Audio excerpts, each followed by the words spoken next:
Okay, so what to bring and what not to bring. Right now it is cold, so definitely bring a warm jacket, multiple pairs, maybe like long johns for me to wear underneath your jeans. It's just pretty cold here. Things that you might bring that you shouldn't bring. I'm not sure. I'd say my host mom is really good about washing my clothes. I always have an abundance of clothes. I think there's like a set amount they have to wash each week.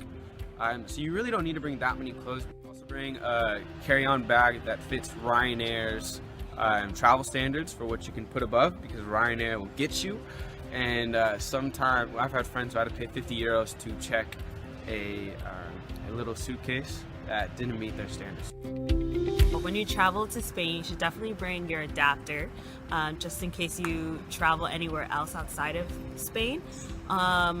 Don't bring like random toiletries, lotion, body wash. You can buy it all here, so save space in your luggage. Yeah.